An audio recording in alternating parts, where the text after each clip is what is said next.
I installed a secret camera after my wife kept leaving every night and going into the same neighbor's house like she was hiding a double life.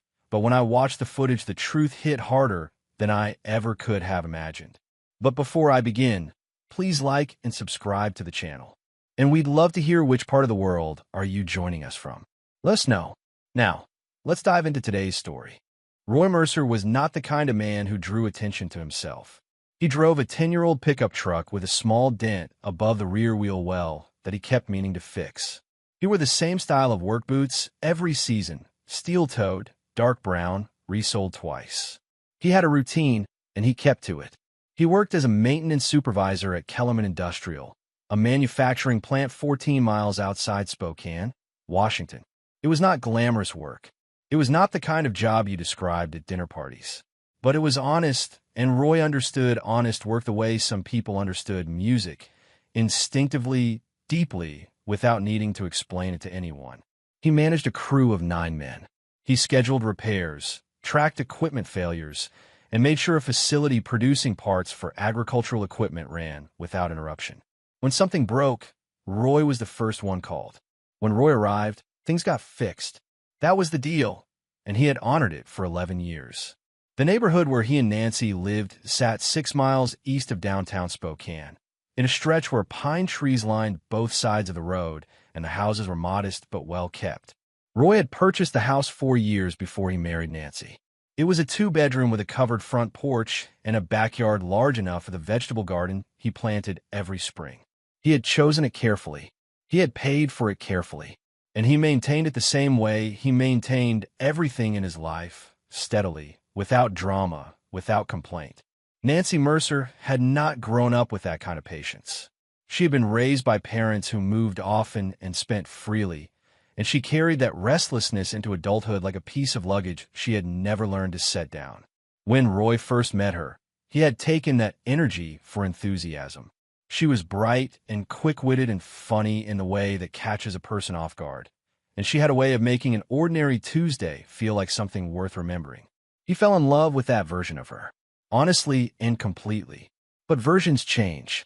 By their 5th year of marriage, Nancy had developed a vocabulary Roy did not share. She talked about upgrading, the house, the car, the neighborhood, the furniture. She scrolled through real estate listings the way other people scrolled through photographs, searching for something, always disappointed by what she already had.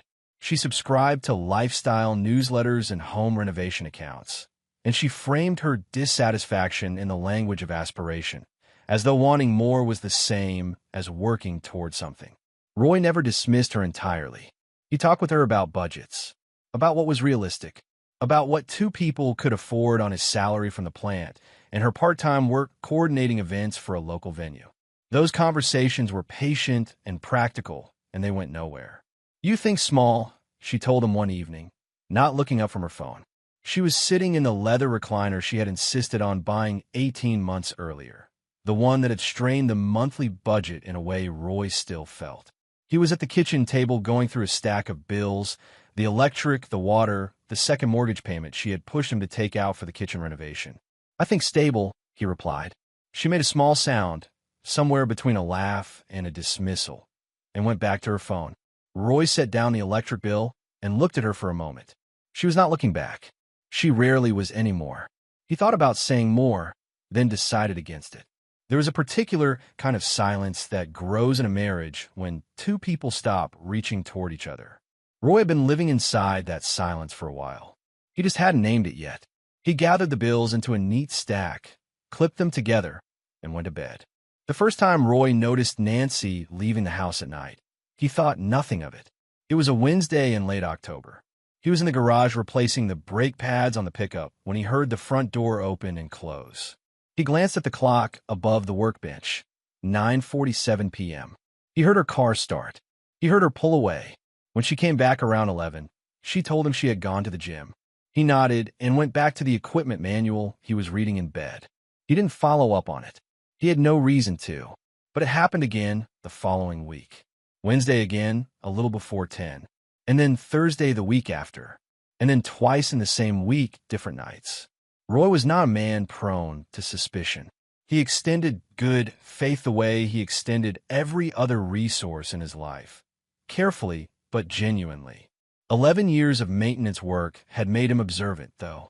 He noticed patterns the way a good mechanic notices a sound that repeats at irregular intervals, quietly and without alarm, but with complete attention. And something in the rhythm of his house had quietly changed. He started paying attention. Nancy's explanations shifted as the weeks passed. The gym became running an errand. The errand became meeting a friend. The friend was never named the same way twice. When Roy asked who, she answered the way people answer questions they consider too small to take seriously. Just Patty from work. You don't know her. Roy did not press. He filed the information away. It was a Friday in mid-November when he first noticed the direction she walked. He was on the front porch, a cup of coffee going cold beside him, watching the street because he needed the air after a long shift. Nancy came out at 9:45, jacket on, phone already in her hand. She walked down the front path and turned left. Across the street and 2 houses down, the porch light was on at the Holloway place. Trent Holloway had moved into the neighborhood about 14 months earlier. Roy knew him the way you know most neighbors on a quiet street. By sight, by a nod at the curb, by the occasional "how are you" exchanged over a property line. Holloway was in his mid-40s, divorced, no kids that Roy had heard of. He worked some kind of contracting job that kept unpredictable hours. His truck was there some mornings and gone for days at a time. He was not unfriendly. He was not the kind of man you thought about at all. Roy watched Nancy walk down the sidewalk. He watched her turn up Holloway's front path. He watched her go inside without knocking. He sat there for a long time, the cold coffee in his hand, the pine trees dark and motionless in the November air. He didn't yell. He didn't move. He just sat there, turning over what he had seen, feeling the sharp, quiet edge of it settle in his chest the way a cold draft finds the gap under a door. Not dramatically, not all at once, just steadily, until the cold is simply there. Then he got up, poured the coffee in a yard, and went inside. He ordered the camera online 2 days after the night on the porch. It arrived Thursday afternoon. A small, weatherproof unit with night vision and motion-activated recording that synced directly to his phone. He paid from the personal account Nancy did not have access to, the one he used for tools and work supplies. The purchase looked like nothing. It was nothing, technically, just a piece of hardware. Installing it took 20 minutes. He mounted it above the garage door, angled toward the street. The natural position for a security camera, not worth a second look. The field of view covered the front path, the sidewalk, and a clean line of sight to the Holloway driveway. He tested the footage, adjusted the angle twice, and was satisfied. He mentioned it to Nancy that evening. Added some security coverage. "Good idea," she said, and went back to what she was doing. Roy went into the kitchen, made dinner, and set Nancy's plate on the counter without comment. She ate half of it, excused herself to watch something in the bedroom, and left her glass on the table. He washed the dishes, dried them, put them away in the exact right places. Then he sat down at the table with his phone and pulled up the camera app. No footage of note from the past 2 days. Just the pine trees and the quiet street and a neighbor's gray cat moving along the fence line at 3 a.m. He set the phone down and waited. It did not take long. That same night, a little before 10, the motion alert buzzed in his pocket. He opened the app. On the small screen, clear in the blue-white glow of the night vision, he watched Nancy come out the front door. She was wearing the gray jacket he had given her for Christmas 3 years ago. She moved quickly, purposefully, and she did not look back. She crossed the street, walked up Holloway's front path, and let herself in through the front door without knocking. Roy set the phone face down on the table. He folded his hands together and stared at the far wall. He sat that way for a while, long enough for the kitchen to become very quiet and very still around him, long enough for the hum of the refrigerator to feel like the loudest thing in the house. He picked the phone back up and watched the footage again. He watched it a second time. Then he saved it to the same secure cloud backup he used for work records, organized by date, the way he organized everything. He was not surprised. That was the part that settled in him most heavily. He had known, in the way you know things before you are ready to name them, the gut knowledge that precedes the mind's acceptance. The camera had not told him anything new. It had only confirmed what he already understood. He said it quietly, to no one, to the empty kitchen. "All right, now I know." And then Roy Mercer got up from the kitchen table, turned off the light, and went to bed. He lay in the dark with his eyes open for a while, very still, and he began to think clearly. For the next 2 weeks, Roy kept the camera running and his face neutral. He watched the footage every morning before work, brief and businesslike, the way he reviewed maintenance logs. Nancy walked to Holloway's house an average of 4 times a week. Sometimes she stayed 2 hours. Sometimes she stayed until nearly midnight. Once on a Saturday when Roy said he was going fishing with a colleague from the plant, she was there by noon and didn't come back until mid-afternoon. Roy had not gone fishing. He had parked his truck 2 blocks away and watched the clock. He did not confront her. There was a reason for that. Roy had learned, over 11 years of maintenance work, that the worst thing you could do when something broke was react immediately. The instinct to fix was natural and understandable, but instinct without information produced larger problems. You looked first. You understood what you were dealing with. You gathered what you needed. Then you acted. So he watched, and he collected. The camera footage, time-stamped and organized by date. Notes recorded in a plain notebook he kept in the toolbox in the garage. Dates, times, durations, observed details, written simply and factually, without a single unnecessary word. His own observations noted with the same precision he brought to an equipment inspection. But there was still one thing he needed to see for himself. He chose a Tuesday night in mid-December. A light snow was falling. Not serious, just enough to dust the windshields and make the street look clean and quiet. He told Nancy he needed to run to the hardware store for a project he was planning for Saturday.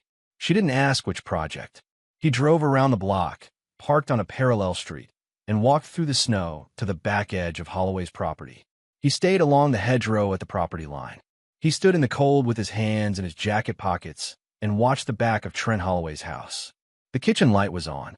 Through the thin curtain, 2 shapes moved, close together, easy with each other in the way of people who have been close for some time, relaxed, familiar, uncalculated. Then the curtain shifted slightly, a heat vent probably, and for just a moment the gap was clear. Nancy was sitting on the kitchen counter near the window. Holloway was standing directly in front of her, saying something. And she was laughing. Not politely. Not for the benefit of anyone. Laughing the way she used to laugh with Roy in the early years. Full and unguarded and real, with no performance in it. Roy stood in the snow and looked at that. He felt something move through him. Not rage, exactly, but something colder and more clarifying. Like stepping out of a warm room into freezing air and understanding, with the absolute certainty of the body, exactly where you are. He turned around and walked back to his truck. He drove to the hardware store. He bought the part he had mentioned. He drove home. Nancy was still out. He made himself a cup of tea, sat at the kitchen table, and opened the notebook from the toolbox. He wrote the date. He wrote what he had observed. He wrote it plainly, without drama, with the same complete neutrality he brought to every other record in that book. He closed the notebook and put it away. He drank his tea until it was gone. There was no more waiting to be sure. There was no more benefit of the doubt. There was only the work ahead, and Roy Mercer had never been afraid of work. He called Lydia Cross on a Thursday morning from his truck in the parking lot at the plant before his shift. He had found her name through a coworker, not a close friend, just a man in the electrical department whose brother had gone through a difficult divorce 2 years earlier and come out of it with his finances intact. Roy had asked the question casually, over lunch, framed as asking for a friend. The coworker gave him the name without hesitation. Lydia Cross, family law, downtown Spokane. Sharp, thorough, fair. She had an opening the following Tuesday. Roy took it. Her office was on the 4th floor of a brick building on West Riverside Avenue, the kind of building that had been there long enough to feel both permanent and serious. The waiting room was small and orderly, with gray chairs and a window looking out over the street below. Roy arrived 7 minutes early and spent those minutes watching the cars move through the intersection. When the door opened, the woman who appeared was shorter than Roy had pictured, with dark hair pulled back and reading glasses pushed up on her forehead. She was somewhere in her late 50s, and she had the kind of calm, precise bearing that comes not from coldness, but from having sat across from a great many difficult situations and outlasted each one. "Mr. Mercer," she said, and shook his hand firmly. "Come in." Her office was clean and uncluttered, every surface clear except for a legal pad, a pen, and a glass of water. Roy sat across from her and explained everything in the order it had happened. No embellishment. Starting from the first pattern he noticed, moving through the camera installation, the footage, the notebook, the night he walked through the snow to the back of Holloway's property. He laid it all out the way he would lay out a maintenance problem. Start to finish, all the relevant facts, nothing extra. Lydia listened without interrupting. She took notes. When he finished, she set her pen down and looked at him. "Do you have children?" she asked. "No," Roy said. She nodded. "And the house? How was it purchased?" "I bought it 4 years before we married. My name only on the original deed. We refinanced together 6 years ago when she wanted to renovate the kitchen.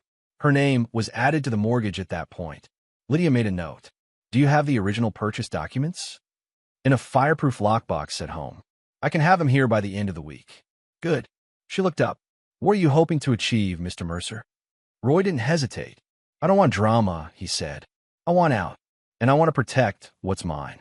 She studied him for a moment, not with suspicion, but with the focused attention of someone who needs to understand what a situation actually requires before she can do anything about it. "Then we do this clean," she said. "But we do it smart. Washington is a community property state, but prior ownership before marriage carries significant weight with strong documentation. The mortgage complicates things slightly, but it's manageable." She paused. "I need you to do nothing differently at home until we're ready to file. No confrontations, no moving money, no closing accounts. Do you understand?" "Yes," Roy said. "Joint accounts she has access to. One household account. We each contribute monthly for shared bills. I also have a personal savings account that's always been solely mine. She doesn't have access to it and never has. That's very helpful. Leave everything exactly where it is." Lydia set down her pen. "One more thing. I need you to understand that she will likely contest this. People rarely accept less than they expected without a fight. This may become uncomfortable." Roy looked back at her evenly. "I've been uncomfortable for a while," he said. "I can manage it." Lydia Cross allowed herself the smallest of smiles. "Good," she said.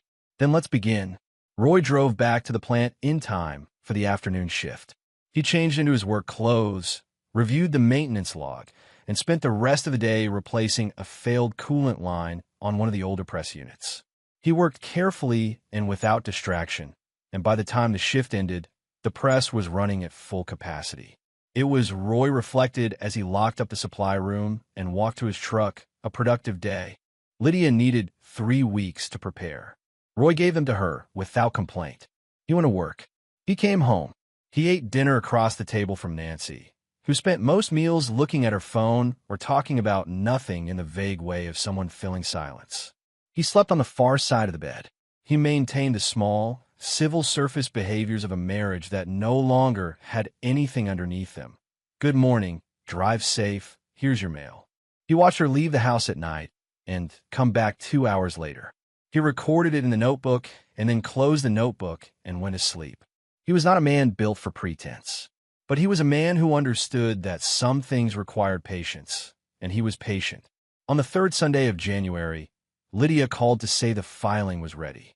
The documentation was in order: the original purchase records, the mortgage history, the refinancing papers, the bank records, the camera footage she had reviewed and confirmed would serve its purpose. The petition for dissolution of marriage was drafted. "You can serve her this week," Lydia said. "I'd recommend doing it yourself, at home, simply and without aggression. The cleaner this starts, the better your position if she tries to make it messy later." Roy thanked her and set the phone down.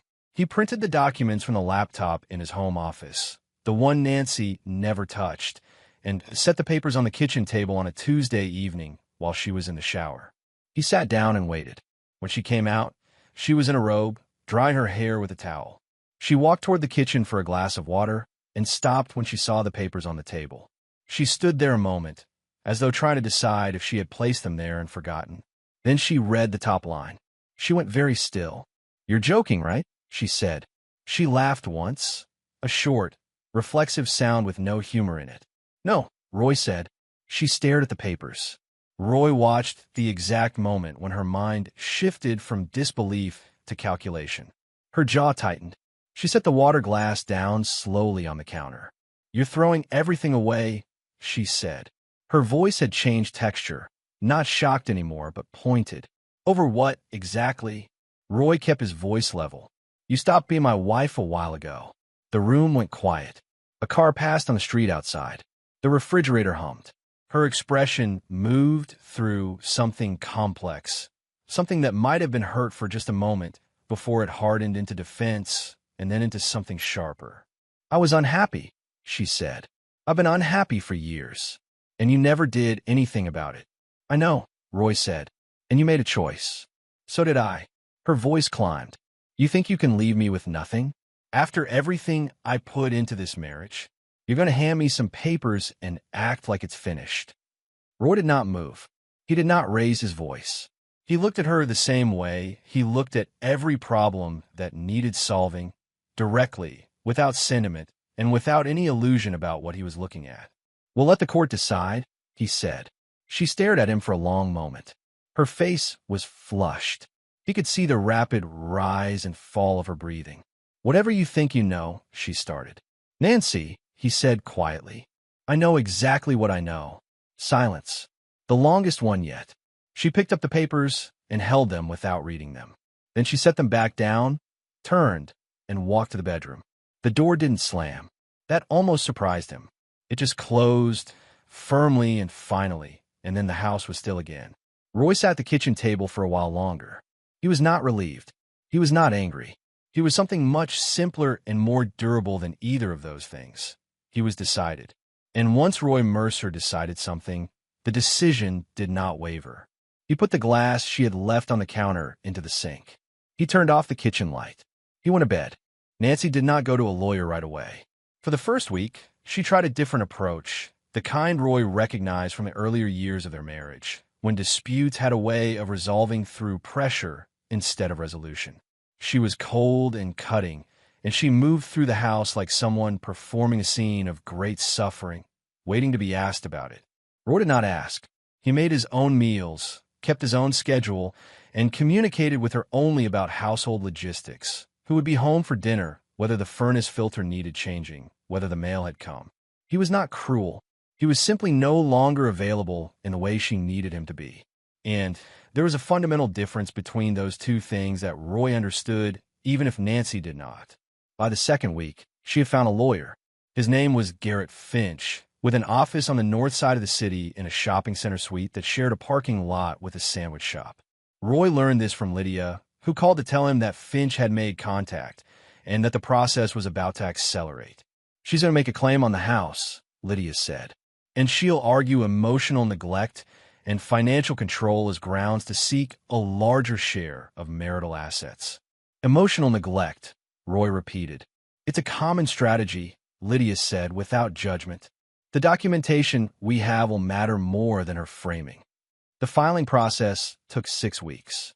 During that time, Nancy moved through 3 phases that Roy observed the way he observed most things, quietly, at a remove, without reaction. The first phase was hot anger, expressed in slammed cabinet doors and sharp comments about his deficiencies as a husband. The second phase was tears, intermittent and theatrical, usually appearing when she seemed to be expecting company. The third phase was strategy, the whispered phone calls from the bedroom, the late nights at the kitchen table with a legal pad and a pen, writing things and crossing them out again. Roy went to work. Roy came home. He maintained the house, paid the bills, and prepared for court the way he prepared for any complex job, carefully, without haste, and with his paperwork in order. The hearing was in March, on a Tuesday, in a courtroom on the second floor of the Spokane County Courthouse. The room was cool and plain, gray carpet, fluorescent lighting, a judge's bench that felt slightly too large for the space.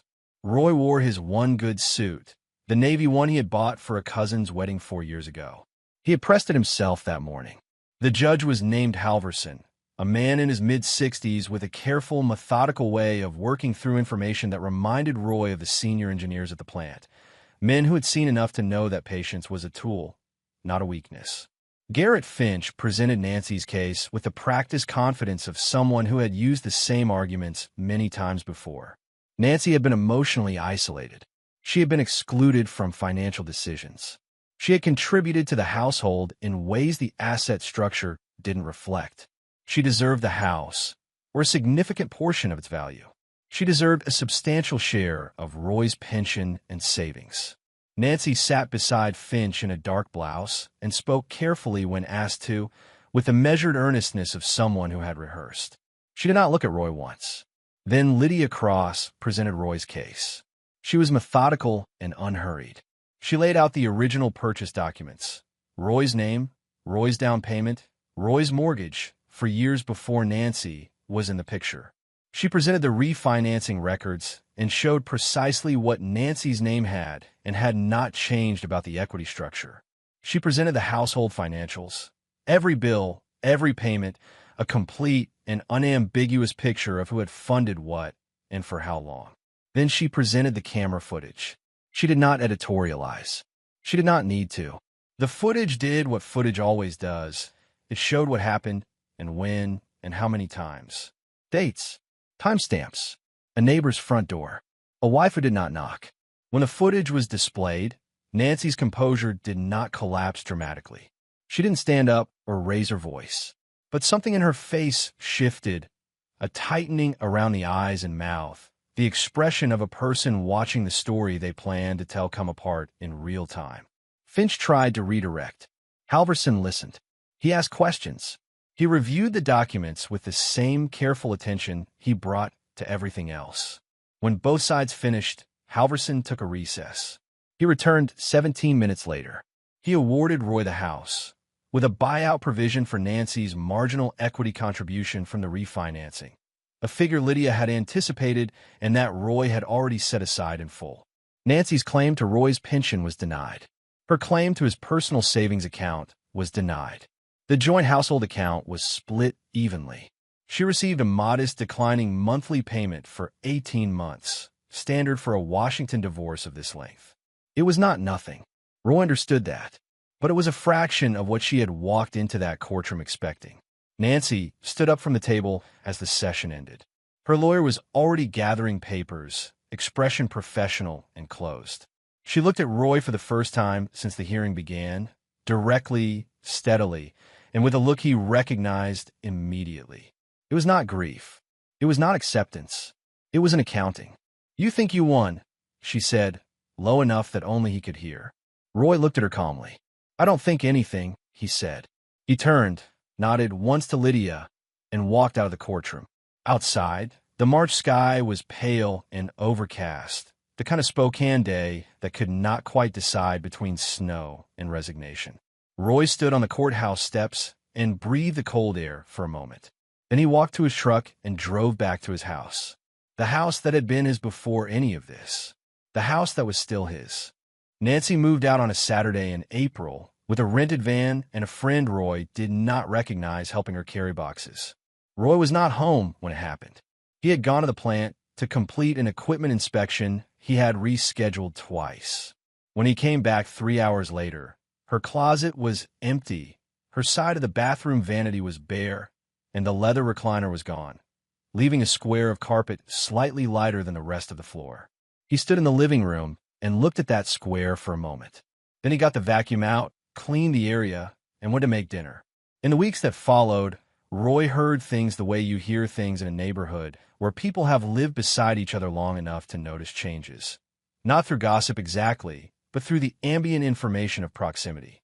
A neighbor mentioned it at the curb one morning, offhand. Another, a week later, over the back fence. Trent Holloway had left. The exact timing was unclear, but it appeared to have happened shortly after the divorce filing became public record, a particular kind of timing that, when you considered it, made perfect sense. Whatever Holloway had offered Nancy, or implied he could offer, it had apparently depended on conditions that no longer existed. The private version. The uncomplicated version. the one without courtrooms and camera footage, and a woman whose marriage was dissolving in a very public and documented way. The difficult version was apparently not what he had signed up for. His truck was gone from the driveway. The house went quiet. A rental sign appeared in the yard by mid-April. Roy noted this with the same steady attention he brought to everything. Not with satisfaction. Satisfaction implied he had been looking for something to feel good about. He had not been looking for anything. He was simply watching the world arrange itself into its natural shape. Nancy was renting a small apartment on the north side of the city, Roy heard. The monthly settlement payment was enough to cover the basics, barely. The events coordination work was part-time and had been cut further over the winter. She had been counting on different circumstances, on the house, on Roy's savings, on a number of things that a Tuesday morning in a Spokane courtroom had removed from the equation. Mutual acquaintances stopped calling, one by one, the way mutual acquaintances do when a situation becomes uncomfortable to be near. Roy knew this not because anyone reported it to him, but because he understood how proximity worked, had watched it operate in other people's lives, and felt no need to be surprised by it. He was not glad she was struggling. He was not engineering it or hoping for it. He had stopped thinking about Nancy Mercer the way you stop hearing a sound after it has been gone long enough. Not deliberately, but naturally, as the silence fills back in. He tended his garden that spring. The vegetable beds had fallen behind during the worst of the divorce proceedings, and he spent 3 weekends in April and May getting them back in shape. He turned the soil, added compost, planted tomatoes and peppers, and 2 long rows of green beans. He fixed the back fence where 2 posts had shifted over winter. He resealed the driveway. He replaced the dripping bathroom faucet he had been meaning to get to for 4 months. He got to it. It was a Tuesday night in late June when it happened. Roy had been asleep since around 10:30, the deep, unguarded sleep that comes to men who work physically and who have no great anxieties keeping them awake. His bedroom window was open an inch, the way he kept it from late spring through early fall.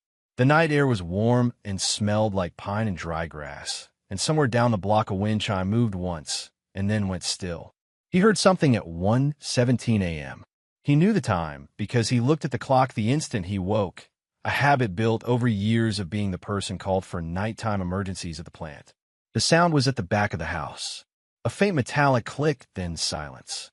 Then the soft, deliberate pressure release of the back door moving in its frame. Roy was on his feet before he had consciously decided to stand. 11 years of maintenance work had made him alert to small sounds in a way most people were not.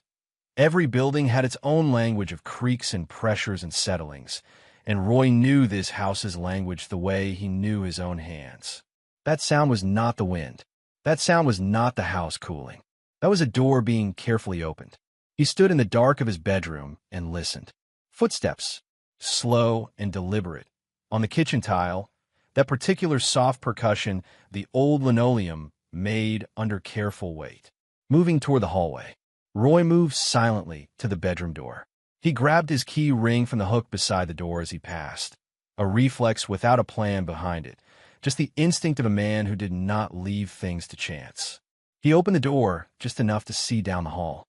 The kitchen light was off. The hallway was lit only by the street light coming through the window at the far end, a pale, orange-tinged square against the dark. And moving into the entrance of that hall, slowly, deliberately, was a figure he recognized without any doubt. Nancy. She looked different in the dim light, but it was unmistakably her.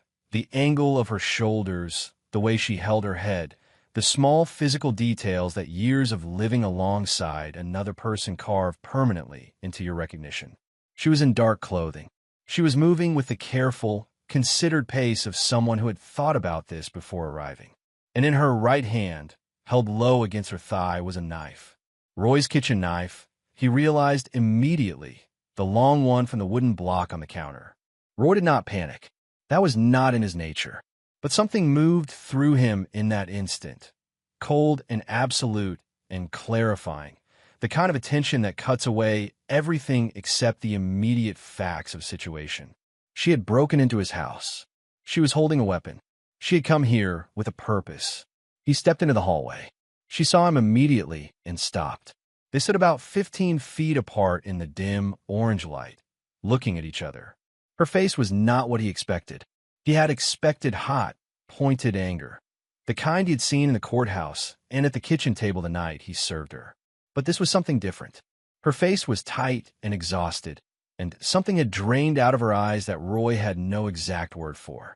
She looked like a woman who had traveled a long way to arrive somewhere she had not entirely planned to be. "You took everything from me," she said. Her voice was not loud. It shook slightly, in the way voices shake when someone is carrying more than they can hold. Roy said nothing. He was watching the knife. He was watching her feet. He was watching the distance between them. "I thought I was getting a better life," she said. Her voice climbed at the edges, unsteady, fraying. "I thought I finally knew what I deserved. And now I have nothing. Because of you." Roy kept his voice calm and even, the same tone he used with equipment on the edge of failure. Not commanding, not afraid, just present and clear. "Nancy, this isn't the way." She took a step forward. "Yes, it is." He watched her. She was not charging. She was working herself towards something in real time, convincing herself in the very act of speaking. That made her harder to read than simple rage. Rage had a direction. This had momentum without a clear destination. Roy began to move backward, slowly and steadily, toward the front of the house. He did not rush. He did not take his eyes from her. He spoke in the same measured, unhurried voice. "Whatever you're thinking," he said, "this makes everything worse for you. You understand that." She didn't answer. She took another step. The knife was still low at her side, but her grip on it had changed, tighter now, the knuckles pale even in the dim light. Roy reached the front door. He found the handle without looking, turned it, and stepped backward through the doorway in a single fluid motion. He pulled the door shut behind him and locked it with the key he was already holding. He stood on the front porch in his bare feet. The boards were cool under him. The June night was warm and very quiet. A moth circled the porch light above the door. Roy's hands were steady. He called 911. The dispatcher answered in 2 rings. Roy gave his address, his name, and the situation in the order they needed it. An intruder in the house, female, approximately 5'4", dark clothing, in possession of a kitchen knife. He kept his voice level and clear, the same voice he used when reporting a safety incident at the plant. Factual, concise, no wasted words. "Are you in a safe location, sir?" "I'm outside. Front porch. The door is locked. Can you see the intruder?" "No. I'm outside. Stay where you are. Officers are on their way." "Understood," Roy said. He stood on the porch and watched the street. The June night was still and warm, the pine trees dark against the sky that held just enough ambient light to see by. A dog barked somewhere a block away and then went silent. Roy watched the end of the street. Inside, there was silence. He did not try to learn what she was doing. He stayed on the porch, exactly where he was, exactly as instructed. The first cruiser arrived 4 minutes and 30 seconds after he made the call. He watched the timer on his phone. A second unit arrived 30 seconds behind it. The officers were efficient, and Roy met them at the front steps and gave a brief, clear account, starting from the moment the back door sound woke him. He showed them the camera footage. The backdoor camera had captured her arrival. The side unit had caught her at the window before she entered, and they reviewed it quickly and confirmed what they needed. 2 officers went around the side to the back. The others stayed at the front with Roy. He waited on the porch. Nancy had not attempted to leave. When the officers entered through the back door, she was standing at the kitchen counter with a knife lying flat on the surface in front of her. She was crying when the second officer came through the doorway. Not the theatrical kind Roy had seen during the divorce proceedings, but something quieter and more depleted, the crying of a person who has reached the far inner road she chose and found that the end looked exactly as it looked. She did not resist. She answered the officer's questions in short, flat sentences. She let them walk her outside. She looked at Roy once as they passed the porch. He looked back. There was nothing he wanted to say. There was nothing she could have said that would have changed anything. He watched them put her in the cruiser and close the door. Then he looked away, because there was nothing left to see. One of the officers took a full statement from him on the porch, then inside, going over each detail methodically. Roy answered every question accurately and without embellishment. He signed the statement. He shook hands. He watched the cruisers pull away from the curb one by one until the street was quiet again. Then he went back inside. He locked the back door. He stood in the kitchen for a moment. The knife was gone, taken as evidence. There was a small scratch on the back door frame where the lock had been worked. Roy ran his thumb along it, estimating. A little wood filler. A little paint. 20 minutes, no more. He got a glass of water, drank it at the sink, and went back to bed. The charges were breaking and entering and criminal threatening with a deadly weapon. Roy received confirmation from Lydia across the morning after. She had called to ensure he was fully aware of his rights and options as the affected party. Given the documentation, the camera footage, your statement, the physical evidence at the door, this is a straightforward case, Lydia told him. There is very little she can argue her way out of. I know, Roy said. Do you want to be contacted if she attempts to negotiate a plea? Roy considered that for a moment. No, he said. Let the court handle it. He did not contact Nancy. He did not answer her calls. She called twice from the county facility, both times from a number he did not pick up, both times leaving no message. A letter arrived 3 weeks later, handwritten, the envelope looking as though it had been worked over several times before being sealed. He could guess at its contents well enough. He set it aside without opening it.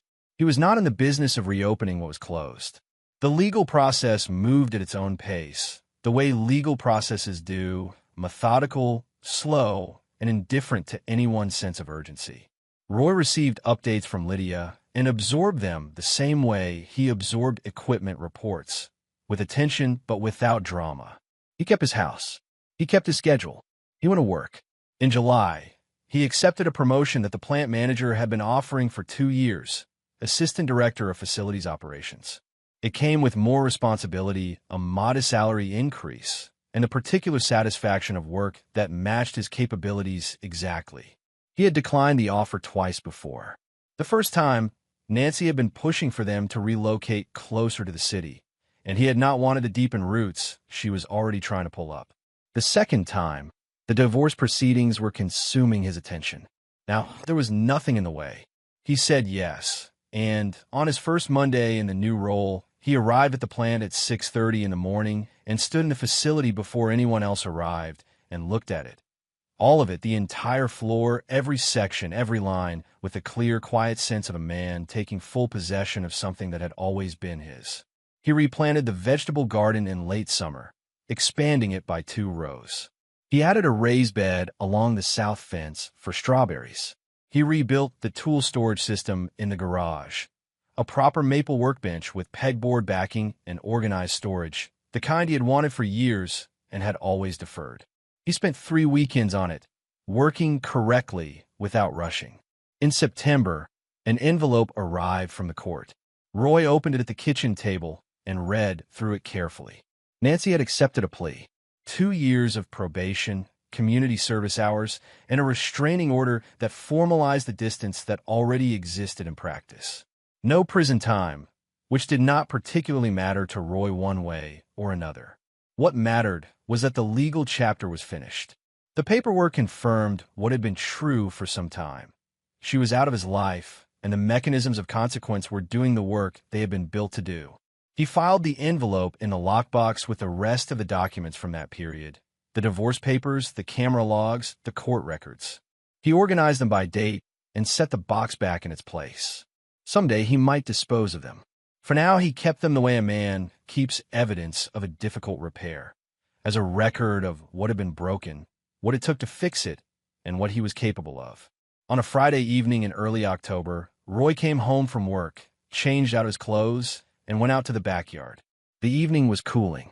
The sky above Spokane had gone the particular shade of deep blue it gets in fall, after the summer heat has let go and the air carries that clean, dry quality that hints at winter coming. The pine trees at the back of the yard stood dark against that sky.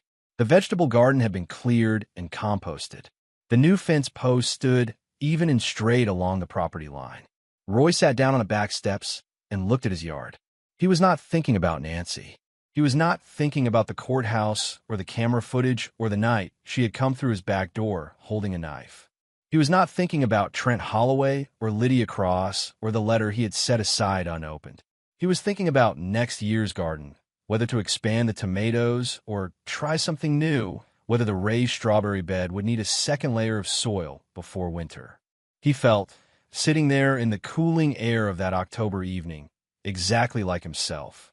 Not a harder version, not a sadder or more guarded version, just himself, steady and clear-eyed and at ease in his own space, the way a man ought to feel in his own backyard on a Friday evening.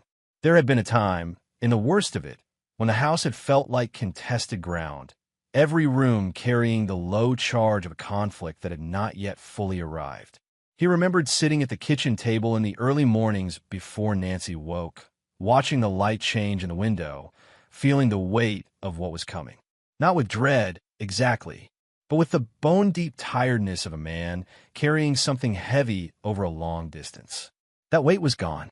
The house was as the way it had always been his, not by decree, not through a court order, but by the simple and inarguable fact that he had built his life here, piece by piece and year by year, with his own work and his own savings and his own steady attention. He had protected it when it was threatened. He had not let it be taken. And now he sat in it the way he had always sat in it, in the fullness of a life that was entirely and completely his own. The last light faded from the sky. The temperature dropped a few degrees. Somewhere down the street, a neighbor was grilling. Roy could smell the smoke and catch the faint sound of music from a porch. A car pulled into a driveway, 2 houses down. Ordinary sounds on an ordinary Friday evening in the neighborhood outside Spokane, where pine trees lined the streets and every house looked almost the same. Roy sat a while longer on those back steps, and then he got up and went inside and made dinner and lived his life.